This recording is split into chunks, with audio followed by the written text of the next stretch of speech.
कहानी की शुरुआत होती है और हमें कुछ मिलिट्री ट्रक्स को दिखाया जाता है जो एक सीक्रेट कंटेनर को शहर से दूर ले जा रहे थे। किसी को नहीं पता था कि उसके अंदर क्या है, पर उन्हें जितनी जल्दी हो सके उतनी जल्दी उसे शहर से दूर ले जाने के ऑर्डर्स मिले थे।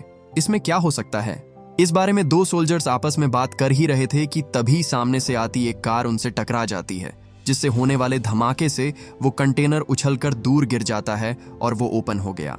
सोल्जर्स ने इसके बारे में अपने सीनियर्स को रिपोर्ट किया, पर सामने से जवाब आया, वहां जो भी जिंदा है उन्हें लेकर फौरन वहां से भाग जाओ और जो घायल है उन्हें वहीं छोड़ दो।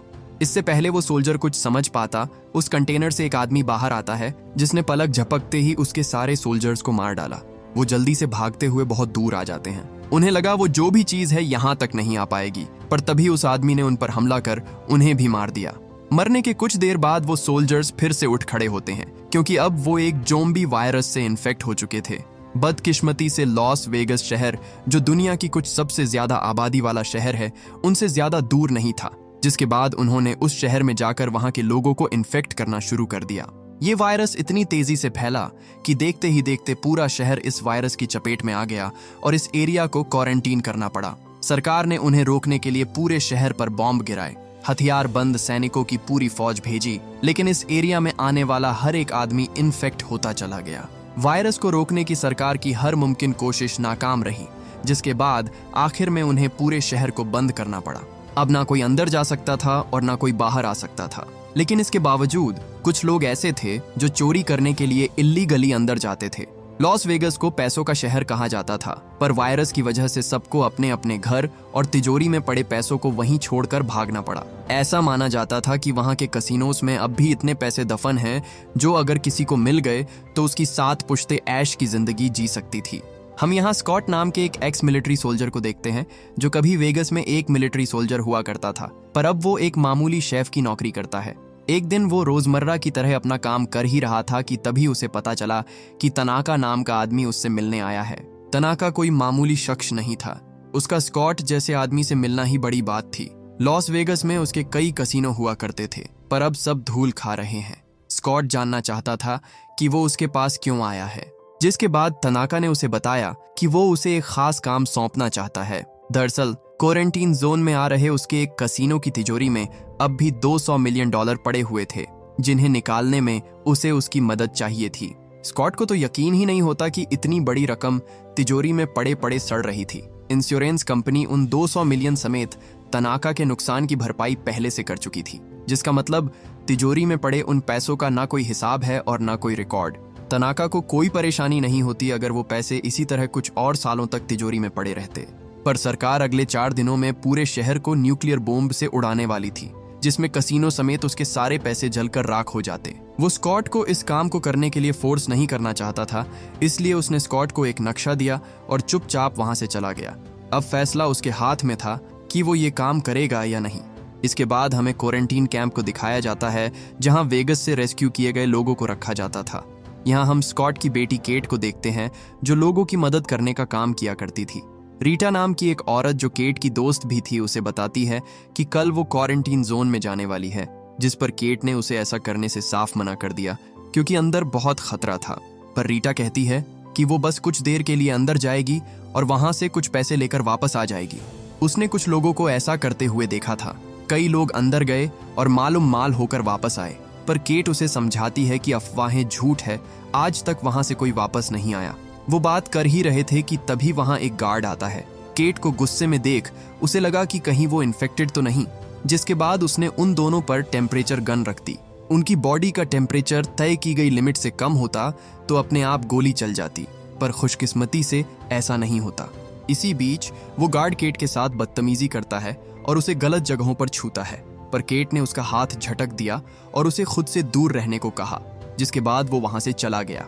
रीटा बोली, ठीक है, मैं अंदर नहीं जाऊंगी, पर हमें बच्चों को सुरक्षित जगह भेजने का कोई और तरीका ढूंढना होगा। उधर हम स्कॉट को देखते हैं, जिसकी एक बुरे सपने से नींद टूट जाती है। हर रात वो उसी दिन को याद करता था जिस दिन उसने इन्हीं हाथों से अपनी इन्फेक्टेड वाइफ की जान ली थी।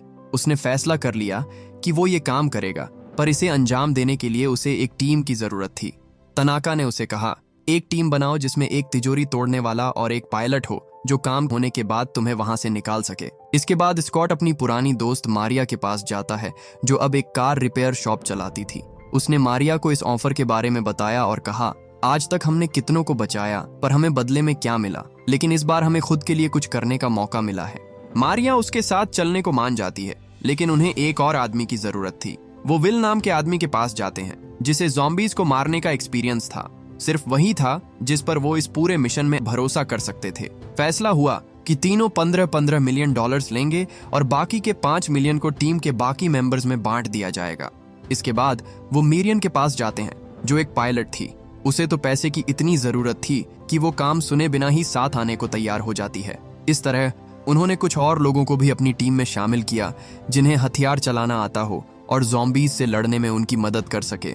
सबसे आखिर में वो एक चोर के पास गए, जिसे तिजोरियों के बारे में सब कुछ पता था। साइमन को जब पता चला कि उसे लॉस वेगस के कसीनो में रखी तिजोरी खोलनी है, तो वो मानो जैसे खुशी से झूम उठा। ये तिजोरी खोलना तो उसके बचपन का सपना था, क्योंकि ये तिजोरी किस्मत से नहीं, सिर्फ काबिलियत से खुलती थी और उसे पूरा यकीन था कि वो इतना काबिल है कि इसे खोल सके। इसके बाद उन सब ने अपने अपने हथियार बाहर निकाले, क्योंकि अब उनका इस्तेमाल करने का टाइम आ चुका था। टीम के सभी लोग एक पुराने गैरेज में इकट्ठा होते हैं, जहां तनाका उन सबको अंदर घुसने से लेकर बाहर निकलने तक का सारा प्लान समझाता है। प्लान सिंपल था, उन्हें अपना रास्ता क्लियर करते हुए अंदर जाना है और फिर उस तिजोरी को खोलकर उसके अंदर पड़े सारे पैसों को बैग में भरकर हेलीकॉप्टर में लौट करके वहां से पलक झपकते ही गायब हो जाना है। और ये सब उन्हें अगले 32 घंटों में करना होगा। लेकिन जब उनमें से एक को पता चला कि उन्हें क्वारंटीन जोन में जाना है, तो वो साथ चलने से मना कर देता है, क्योंकि वो इतने कम पैसों के लिए इतना बड़ा जोखिम लेने को तैयार नहीं था। वो वहां से चला गया और अब उनकी टीम में कुछ ही लोग बचे थे। सारी तैयारियां हो गई थीं। हालांकि फिर भी क्वारंटीन जोन में घुसना इतना आसान नहीं था, क्योंकि अब भी मिलिट्री फोर्सेस चारों ओर तैनात थी, जो उन्हें किसी भी कीमत पर अंदर नहीं जाने देते। मदद के लिए स्कॉट अपनी बेटी के पास आता है, जो क्वारंटीन जोन में काम करती थी। वो उन्हें बड़े आराम से अंदर भेज सकती थी, लेकिन उसे मनाना स्कॉट के लिए बिल्कुल भी आसान नहीं था, क्योंकि केट अब तक स्कॉट से इस बात को लेकर नाराज थी कि उसकी मोम के जाने के बाद उन्होंने उसे अकेला छोड़ दिया और कभी उससे मिलने भी नहीं आए। स्कॉट केट को बताता है कि मैं ये तुम्हारे लिए कर रहा हूँ, इस काम के लिए मैं तुम्हें 15 मिलियन डॉलर्स दूंगा। जिसके बाद केट उनकी मदद करने को तैयार हो जाती है। उसी रात हम उसकी दोस्त रीटा को देखते हैं, जो केट के मना करने के बावजूद लिली के पास जाती है और उससे रिक्वेस्ट करती है कि उन तीनों को अंदर भेज दे। उधर विल साइमन को बंदूक चलाना सिखाता है, क्योंकि पूरी टीम में सिर्फ वही था जिसने कभी किसी ज़ॉम्बी को नहीं मारा था, और वो नहीं चाहता था कि मिशन के दौरान वो किसी पर बोझ बने। उनकी टीम में मार्टिन नाम का एक और आदमी भी जुड़ जाता है, जिसे तनाका ने अपनी तरफ से उन पर नजर रखने के लिए भेजा था। टीम में कोई उसे पसंद नहीं करता था, क्योंकि वो उनके किसी काम का नहीं था। केट उन्हें लिली से मिलवाती है, जिसे लोग पासपोर्ट के नाम से भी जानते थे, क्योंकि वो लोगों को पैसों के लिए अंदर भेजा करती थी। अपना काम खत्म करने के बाद वो वहां से जा ही रही थी कि तभी उसने रीटा के बच्चों को रोते हुए देखा। जब उसे पता चला कि लिली ने रीटा को अंदर भेज दिया, तो वो गुस्से में उसे जोर का घूंसा मारती है और उससे पूछती है कि तुमने उसे अंदर क्यों भेजा। अब इसमें लिली की भी कोई गलती नहीं थी। उसे नहीं पता था कि रीटा के 2 बच्चे भी हैं, और ना उसने ये बात उसे अंदर जाने से पहले बताई थी, वरना वो कभी उसे अंदर नहीं भेजती। स्कॉट कहता है कि अगर वो हमें मिली तो हम उसे वापस ले आएंगे, पर केट जानती थी कि वो सिर्फ वहां पैसों के लिए जा रहे हैं। अंदर जाकर उसे वापस लाना तो छोड़ो, उसे ढूंढेंगे भी नहीं। वो भी साथ चलने को कहती है, पर स्कॉट ने उसे साथ चलने से मना कर दिया, क्योंकि इसमें बहुत खतरा था। लेकिन केट भी कम जिद्दी नहीं थी। वो बोली, अगर आप मुझे नहीं ले चलेंगे तो मैं आपके जाने के बाद अंदर आऊंगी, तब तो खतरा और भी ज्यादा होगा। स्कॉट के पास उसे अपने साथ ले चलने के अलावा कोई और रास्ता नहीं बचा था, इसलिए मजबूरन वो केट को भी टीम में शामिल कर लेता है। इसी बीच लिली ने उस बदतमीज गार्ड को उनकी ओर आते देखा और स्कॉट से कहा, उसने हमें देख लिया है, इसे भी अपने साथ ले चलना होगा, वरना ये बाहर जाकर सबको खबर कर देगा और हमारा पूरा प्लान चौपट हो जाएगा। इसके बाद वो सभी एक सीक्रेट डोर से होते हुए क्वारंटीन जोन के अंदर जाते हैं। एरिया शुरू होते ही उन्हें अपने सामने ढेर सारी लाशें पड़ी मिलती हैं, जिन्हें देखकर साइमन के तो डर के मारे पसीने छूट जाते हैं। लिली उन्हें बताती है कि ये लोग सूरज की रोशनी को झेल नहीं पाए, जब बारिश होगी तब इन्हें देखना चाहिए, कुछ बूंदें गिरेंगी और ये फिर से जिंदा हो जाएंगे। उन्होंने जितना सोचा था, ये शहर उससे भी ज्यादा खतरनाक था। ज़ॉम्बीज ने पूरे शहर को जीता जागता कब्रिस्तान बना दिया था। थोड़ी दूर चलते ही उन्हें किसी की आवाज सुनाई दी, जिसके बाद लिली उन्हें तुरंत ही छुपने को कहती है। उनके सामने एक ज़ॉम्बी टाइगर आता है जो इस रास्ते को गार्ड करता था, पर वायरस की वजह से उसके स्मेल करने की सेंस जा चुकी थी, इसीलिए वो उनकी मौजूदगी को भांप नहीं पाता और चुपचाप वहां से चला जाता है। इसके बाद लिली नेथन के पास आई और उससे उसकी गन मांगी, पर नेथन जैसे ही उसे अपनी गन देता है, लिली उसके पैर में गोली मार देती है। सब पूछते हैं कि तुमने ऐसा क्यों किया, जिस पर लिली उसे बताती है कि आगे बढ़ने के लिए हमें उनसे सौदा करना पड़ेगा। ये एक तोहफा है जिससे वो खुश हो जाएंगे। अगर हम उनके वसूलों के हिसाब से चलें तो वो हमें छुएंगे भी नहीं। जल्द ही उन सबको पता चलने वाला था कि लिली किसकी बात कर रही थी। गोली की आवाज सुनकर वहां 2 ज़ॉम्बीज आते हैं, पर ये बाकियों की तरह बिना सोचे समझे इंसानों पर झपटने वाले ज़ॉम्बीज नहीं थे। वो उन्हें देखते हैं पर किसी पर हमला नहीं करते, लेकिन वो नेथन को उनकी एंट्री फीस के तौर पर अपने साथ ले गए। उन्होंने पूछा वो उसे कहाँ ले गए, जिस पर लिली बोली, मुझे नहीं पता, बस इतना जानती हूँ कि जो भी उस बिल्डिंग में जाता है उनके जैसा बन जाता है। इसी बीच हम एक और ज़ॉम्बी को देखते हैं जो दूर से उन पर नजर रखे हुए था, पर वो उनके पीछे नहीं जाता क्योंकि उन लोगों ने कीमत अदा कर दी थी। इसके बाद वो लोग आगे बढ़ते हैं। मेरियन स्कॉट से पूछती है कि तू अगला शिकार किसको बनाएगा, कुछ सोचा है क्या? वो बोला, दोबारा किसी की बलि देने की नौबत आई तो ज्यादा सोचना मत, उस मार्टिन को निपटा देना, क्योंकि टीम को उसकी कोई जरूरत नहीं। तनाका ने उसे बस हम पर नजर रखने को भेजा है। उधर हम नेथन को देखते हैं, जिसे घसीटकर ओलंपस में लाया जाता है, जहां उनका राजा ज्यूस उसे काटकर उसे भी इन्फेक्ट कर देता है। इसी बीच वो सब एक बिल्डिंग में आते हैं जहां ढेर सारे स्लीपिंग ज़ॉम्बीज को देखकर साइमन एकदम से घबरा जाता है। लिली बोली, उनके मुंह पर लाइट मत मारो, वो सो रहे हैं, जाग गए तो मुसीबत हो जाएगी। वो जमीन पर हल्की रोशनी वाले फ्लोरोसेंट ट्यूब्स फेंककर दबे पांव आगे बढ़ते हैं। चैम्बर्स नाम की एक लड़की, जिसे मार्टिन पर बिल्कुल भरोसा नहीं था, उसे आगे चलने को कहती है, पर इस बात से मार्टिन इतना गुस्सा हो जाता है कि उसने जानबूझकर उसे रास्ते से भटका दिया। चैम्बर्स जब उस फ्लोरोसेंट ट्यूब्स को उठाने के लिए आगे बढ़ी, तभी उनमें से एक ज़ॉम्बी जिंदा हो जाता है। चैम्बर्स ने उसे ठिकाने लगाया तो दूसरा जाग गया। उनमें से एक ज़ॉम्बी गलती से बर्तन गिरा देता है, जिस वजह से वहां इतना शोर हुआ कि उन ज़ॉम्बीज की नींद एक झटके में टूट गई। सब लोग चैम्बर्स की मदद करने जाते हैं, पर वहां और भी ज़ॉम्बीज थे जिन्होंने उन सबको चारों ओर से घेर लिया। चैम्बर्स ज़ॉम्बीज को मारते हुए बचकर निकलने की कोशिश करती है, पर मार्टिन एक बार फिर उसे धोखा देता है और दरवाजा बाहर से बंद कर देता है। माइकी ने मार्टिन से पूछा, वो कहाँ रह गई? मैंने उसे तुम्हारे पीछे ही आते देखा था। पर तभी चैम्बर्स खिड़की तोड़कर उसके सामने आ जाती है। ज़ॉम्बीज उसके ऊपर चढ़ गए और उसे भी इन्फेक्ट कर दिया, जिसके बाद माइकी को दिल पर पत्थर रखकर उसे शूट करना पड़ा। जल्द ही वो उस कसीनो तक पहुंच गए जहां पैसों की तिजोरी थी। यहाँ बाकी जगहों के मुकाबले बहुत कम इन्फेक्टेड लोग थे, और जो थे भी उन्हें उन लोगों ने मार दिया। केट बोली, मुझे नहीं लगता रीटा अब तक जिंदा होगी। पर लिली उसे कहती है, इतनी जल्दी हार मत मानो।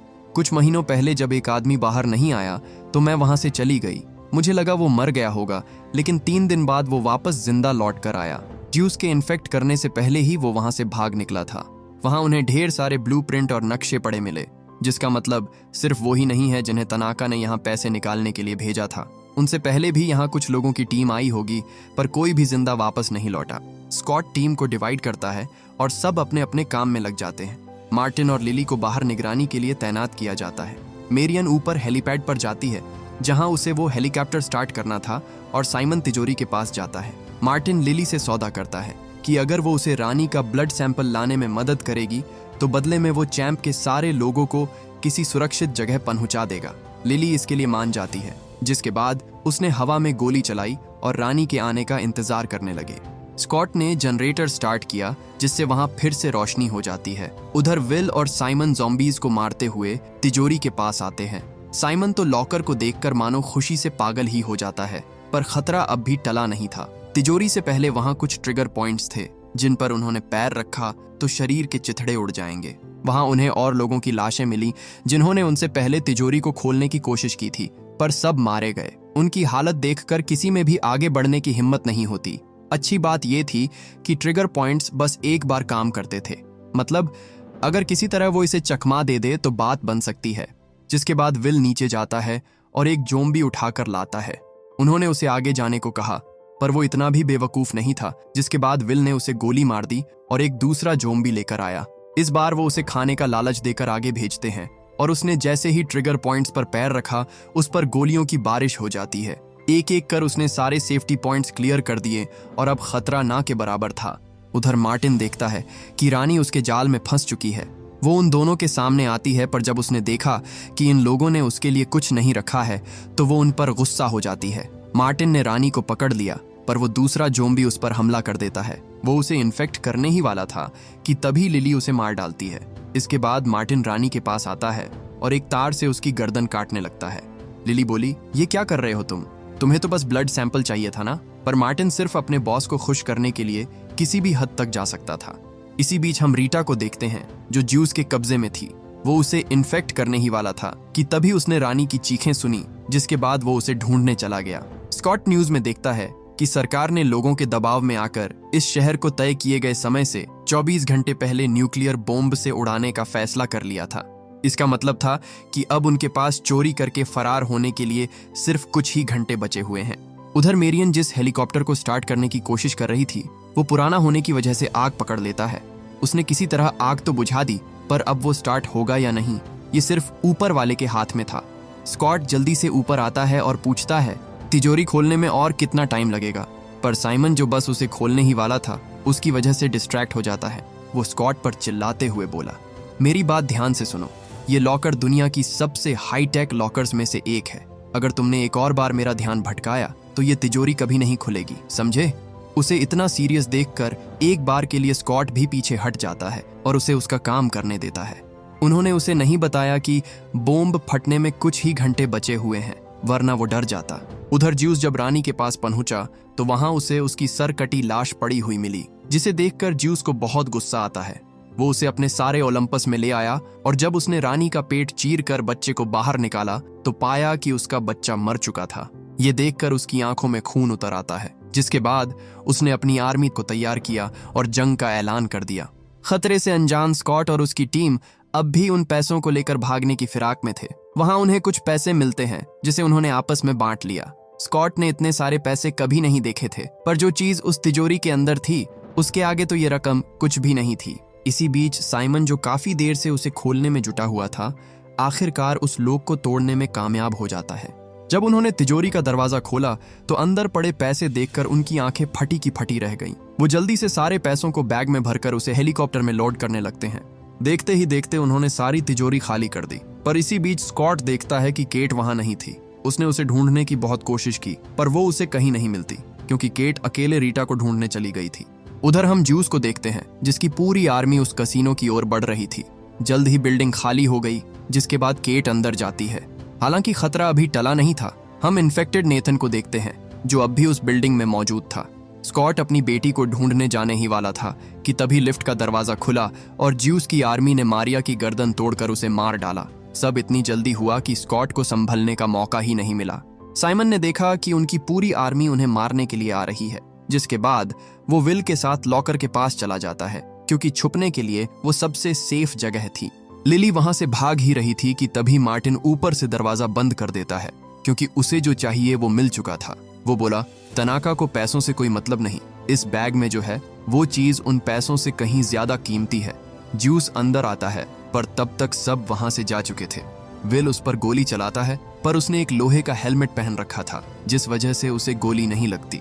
विल उससे फाइट करता है, पर ज्यूस उससे कहीं ज्यादा ताकतवर था। उसने विल को बहुत मारा और उसे काट कर इन्फेक्ट करने ही वाला था कि तभी साइमन बीच में कूद पड़ा और उसकी जान बचा ली। उसने अपनी जान की परवाह के बगैर विल को अंदर धकेल दिया और खुद दरवाजा बंद करने के लिए बाहर ही रुका रहा, जिस वजह से वो भी मारा जाता है। उधर मार्टिन सबको धोखा देकर भागने की कोशिश कर रहा था, पर तभी उसे बैग में कुछ अजीब सा महसूस हुआ। उसने जब बैग खोला तो पाया कि उसके अंदर रानी का सर नहीं था, क्योंकि लिली ने पैसे बटोरते वक्त बड़ी चालाकी से बैगों की अदला बदली कर दी थी। वो कुछ समझ पाता उससे पहले ही वहां व्हाइट टाइगर आ जाता है, जिसने मार्टिन पर हमला कर दिया। उसने मार्टिन को अपने नुकीले जबड़ों से दबोच लिया और उसे बुरी तरह नोच डाला। आखिर में वो उसके सर को कच्चा चबाकर उसे मार डालता है। स्कॉट बचे हुए लोगों के साथ ऊपर जाने की कोशिश करता है, पर नीचे उनकी पूरी सेना थी, जिनसे लड़ते लड़ते स्कॉट की सारी गोलियां खत्म हो गईं। ज़ोंबी बेचारे माइकी को भी काट लेते हैं, जिसके बाद उसने अपनी जैकेट में सभी ग्रेनेड की पिन खींचकर वहां एक बहुत बड़ा धमाका कर दिया। स्कॉट लिली के साथ ऊपर आता है, पर उसने देखा कि मेरियन अभी तक हेलीकॉप्टर स्टार्ट नहीं कर पाई थी। वो उसे जल्दी करने को कहते हैं, पर तभी वहां ज्यूस आ गया। वो उन पर हमला करने ही वाला था कि तभी लिली अपने बैग से रानी का सर निकालती है और उस पर बंदूक तान देती है। वो बोली, आगे बढ़े तो इसका भेजा उड़ा दूंगी, जिसके बाद ज्यूस को उसकी बात माननी पड़ी। खुशकिस्मती से उनका हेलीकॉप्टर स्टार्ट हो गया और उन्हें अपनी आंखों के सामने से जाता देख ज्यूस गुस्से से पागल हो जाता है। जैसे ही लिली का उस पर से ध्यान भटका, उसने एक सरिया उसकी बॉडी के आर पार कर दिया, जिसके बाद लिली भी रानी का सर नीचे फेंक कर उसे मार डालती है। इसके बाद ज्यूस अपनी आर्मी के साथ उस हेलीकॉप्टर का पीछा करता है। स्कॉट ने कहा, तुम यहीं रुको, मैं उसे लेकर आता हूँ। उधर हम केट को देखते हैं जो रीटा को ढूंढ लेती है, पर वो जैसे ही आगे बढ़ने वाली थी, नेथन ने उस पर हमला कर दिया। उससे पीछा छूटा तो वो अपने सामने ज्यूस को खड़ा पाती है, जिसकी पूरी आर्मी एक साथ उस पर टूट पड़ी। जल्द ही उसकी गोलियां खत्म हो जाती हैं, पर तभी एंड मौके पर वहां स्कॉट आ गया और उसने ज्यूस को बजूका से उड़ा दिया। वो तीनों भागकर ऊपर आते हैं, पर वहां उन्हें रेस्क्यू करने के लिए कोई हेलीकॉप्टर नहीं था। स्कॉट को लगा कि मेरियन ने उसे धोखा दिया, पर तभी केट को हेलीकॉप्टर की आवाज सुनाई देती है। उसने भागने की कोशिश की थी, पर एंड मौके पर उसका ज़मीर जाग गया। वो सब जल्दी से हेलीकॉप्टर में बैठते हैं, पर तभी वहां ज्यूस भी आ जाता है। मेरियन ने जल्दी से हेलीकॉप्टर को दूर ले जाने की कोशिश की, पर ज्यूस एक लंबी छलांग लगाकर सीधा हेलीकॉप्टर में कूद जाता है, जिससे उनका बैलेंस बिगड़ गया। वो क्रैश करने लगते हैं, पर मेरियन ने किसी तरह उसे संभाल लिया। स्कॉट ने ज्यूस को मारने की अपनी पूरी कोशिश की, पर गलती से एक गोली मेरियन को लग जाती है, जिससे वो बुरी तरह घायल हो गई। वो किसी तरह उन्हें क्वारंटीन जोन के बाहर ले आती है, पर तभी उसने एक न्यूक्लियर मिसाइल को देखा जो शहर की ओर बढ़ रही थी। इसी बीच ज्यूस ने स्कॉट को भी इन्फेक्ट कर दिया, पर वो उसे मार पाता उससे पहले ही एक बड़ा न्यूक्लियर एक्सप्लोजन होता है, जिससे निकलने वाली रोशनी से ज्यूस की आंखें धुंधली हो गईं, और बस इसी का फायदा उठाकर स्कॉट उसे गोली मार देता है। जल्द ही धमाके की शॉकवेव्स उनके हेलीकॉप्टर से टकराती है, जिससे उनका हेलीकॉप्टर बुरी तरह क्रैश हो गया। कुछ देर बाद जब केट को होश आया तो उसने देखा कि मेरियन और रीटा दोनों ही इस क्रैश को सरवाइव नहीं कर पाई थीं। स्कॉट की सांसें अभी तक चल रही थीं, पर अफसोस अब इन सब का कोई फायदा नहीं था, क्योंकि वो इन्फेक्ट हो चुका था। जल्द ही उस पर भी वायरस का असर होने लगता है, जिसके बाद केट को दिल पर पत्थर रखकर अपने डैड को मारना पड़ा। न्यूक्लियर बॉम्ब से पूरा शहर तहस नहस हो गया था, पर हम उस मलबे में से विल को सही सलामत बाहर निकलते हुए देखते हैं, क्योंकि वो तिजोरी इतनी स्ट्रॉन्ग थी कि उसने न्यूक्लियर एक्सप्लोजन तक को झेल लिया था। इसके बाद पैसों से भरे बड़े बड़े बैग लेकर विल एयरपोर्ट आता है, जहां उसने एयर होस्टेस से एक प्राइवेट प्लेन मांगा। उसकी हालत देखकर एयर होस्टेस उसे प्लेन देने से मना कर देती है, पर जैसे ही विल ने उसके सामने नोटों की गड्डियां रखी, उसे तुरंत ही वो प्लेन इस्तेमाल करने को मिल जाता है। विल मैक्सिको जा रहा था, पर जैसे ही प्लेन टेक ऑफ किया, अचानक उसे चक्कर आने लगते हैं। वो जल्दी से बाथरूम में गया और देखा कि उसके हाथ में बाइट का निशान था। इसका मतलब वो भी इन्फेक्ट हो चुका है और जल्दी ही एक ज़ॉम्बी में बदल जाएगा। और इसी के साथ ये मूवी यहीं खत्म हो जाती है।